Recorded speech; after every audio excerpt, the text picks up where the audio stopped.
Olá, este é o vídeo de apresentação do trabalho Modificação de superfície de vidro condutor utilizado para deposição de pontos quânticos para uso em dispositivos emissores de luz, realizado por Dmitry Gouveia, sob a orientação de Beate Santos. O trabalho realizado contempla 4 categorias das listadas como objetivos de desenvolvimento sustentável.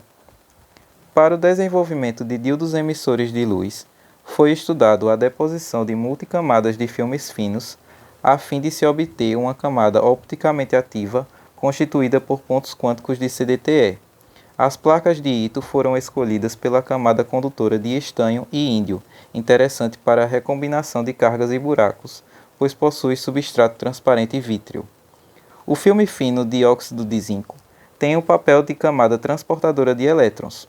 O ZNO foi eletrodepositado por diferentes fontes de zinco em meio aquoso. A otimização dos pontos quânticos de CDTE é feita através de silanização, utilizando TELS e MPS para fins comparativos. As sínteses eletroquímicas de óxido de zinco em Ito foram realizadas em um potenciostato galvanostato. A deposição eletroquímica foi realizada através de uma célula montada com 2 eletrodos, sendo o vidro condutor Ito o eletrodo de trabalho e uma rede de platina como contraeletrodo e eletrodo de referência.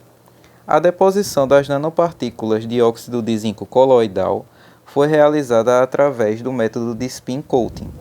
A caracterização das etapas 1 e 2 foi feita através da espectroscopia de impedância eletroquímica, voltametria cíclica, Raman e DRX. A modificação do filme de óxido de zinco com MPa foi necessária para facilitar as ligações dos pontos quânticos de CDTE pela técnica de Deep Coating. A cobertura dos pontos quânticos de CDTE com sílica foi feita através do método de Stauber. Para a deposição eletroquímica do filme de óxido de zinco sobre o eletrodo de Ito, a cronoamperametria foi o método utilizado para acompanhar a densidade de corrente fornecida ao meio. Foi observado que em alguns pontos houve uma maior deposição do material do que em outros. Também ocorreu formação de bolhas, devido ao aquecimento da solução durante o processo. A deposição dos filmes de óxido de zinco, obtidos coloidalmente, apresentaram superfície mais uniforme.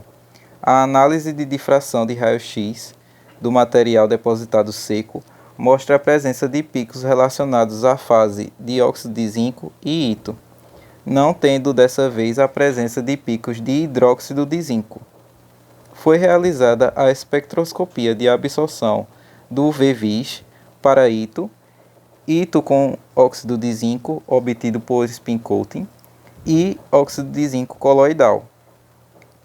O padrão de espalhamento Raman demonstra as frequências vibracionais esperadas para as ligações entre zinco e oxigênio. Na figura, observa-se que o óxido de zinco foi fracamente detectado, possivelmente pela espessura nanométrica do filme. As placas de Ito ZNO foram submetidas a outra modificação de superfície com MPa. Isso foi necessário para se obter uma melhor interação entre os filmes de ZNO e os pontos quânticos de CDTE. Após deposição, as placas de Ito modificadas apresentaram fluorescência com coloração característica dos pontos quânticos. O monitoramento dos pontos quânticos durante as diferentes etapas do processo de silanização evidencia que os pontos quânticos mantiveram o tamanho original após a cobertura de sílica, constituindo-se uma estrutura tipo núcleo casca. Essa foi a minha apresentação e obrigado.